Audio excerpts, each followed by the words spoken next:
right, mate. I mean, this is what I'm reduced to now. It's like supporting United back in the 80s, mate, where you guys used to win everything, and all I cared about was getting a result against you. You haven't beaten us this year, okay? And that's all I'm clinging to. I mean, how pathetic am I? Well, it's not pathetic. I mean, when you listen to everybody, it's kind of the game that they always get up for, isn't it? And both sides, I think, whether you're at United, whether you're at Liverpool, both sides get up for it for different reasons. And we should have been about 4 up at half time, shouldn't we? And then we probably should have lost. So it was just a crazy game to watch. I had the cricket on in the background and the football on the iPad, and I was sort of just lying here thinking, I'm not sure what happened here. Well, look, there's a really good book I've just read and just sent down to a mate called Red on Red, and it's a couple of journos do the rivalry, and they just pick various games from 1970s on, and just, why the two teams, why the supporters hate each other so much. This is what sporting rivalry is all about. I mean, it's so cool being in New Zealand because we don't actually have that actual hate or the evilness of it and that kind of stuff. Yes. But, it's just, the one thing about it, I mean, you do the same as I do as well. You look for your own result, and then you look for your mate's result and hope they lose. That's my life. Yeah. That's not where I've quite got to yet, Marty. I'm not quite as sad as you are yet, but I'm getting there. We'll talk about the IPL in a second, mate. So the White Ferns summer of cricket wrapped up. I've called it the summer of averageness. And I don't want to be mean to these teams, but the White Ferns and the Football Ferns here in New Zealand get a lot of hype. They get a lot of coverage. They never get criticised or analysed. And, Sophie Devine saying at the end of that one-day series against England, this winning, this dead rubber. I mean, this says where we've come and, I just thought, come on a second. You're defined by results and you lost the series and it's a dead rubber. We got dicked 4-1 or the female equivalent of in the ODIs. We lost to Pakistan in a series. First time we'd ever lost to them. We lost to South Africa before that. So the results, Simon, have been average. Convince me otherwise. I can't convince you otherwise. Haven't seen a lot of it, Marty, so it's tough to sort of talk specifically about it. But I mean, and I know for the last 2 or 3 years that this team has gone backwards. It hasn't gone forwards, and other teams, or perhaps they've stayed where they are, and other teams have sort of come on leaps and bounds. You look at Pakistan.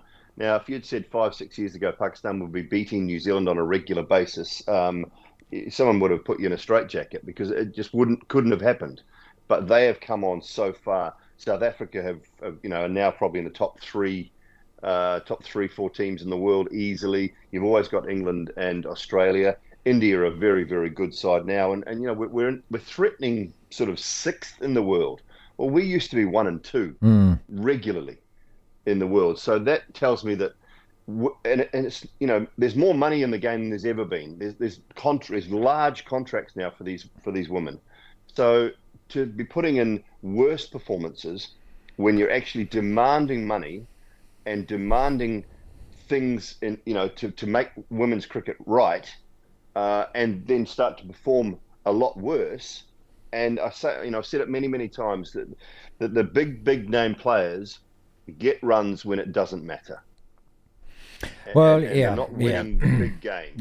I think that's probably one of the concerns. It's been happening for quite some time. And, again, it sounds harsh, but it's almost like that you're not allowed to criticise them because they are a women's sport. That's it. Well, I do the same with the men's sport. I do the same with the men's cricket. So if you're going to want the same sort of pay parity, if you're going to want the same professionalism, then expect to be criticised in the same professional way. Lance Dry, who is the coach of the Wellington Blaze, came out with a few comments. I think it was after the first one day was lost, saying the fielding and the running between the wickets was poor. It was really poor during the T20 World Cup as well, and we all talked about that. Then trying to get hold of him afterwards, mate. The season finished 2 weeks ago. He was in meetings every single day. So the clamper had come down from New Zealand cricket. And this is where I think they're making a big mistake. Because Sophie Devine had said to us, and I played you that quote once, that she wanted the criticism and the analysis. And I think it's patronising, Simon, not to treat the female athlete exactly the same as the male athlete like that. I mean, otherwise, why are they playing? They're not playing because, it's a la-la-rah-rah. They're playing because they actually want to win games. Well, I presume that's why because they want to win games and be the best in the world, don't they? Well, that's exactly what you would hope. And that's the thing. And, fielding and running between the wickets, that's an attitude and a fitness thing. And that's the other thing you're not allowed to talk about when it comes to women's sport is fitness. Yeah.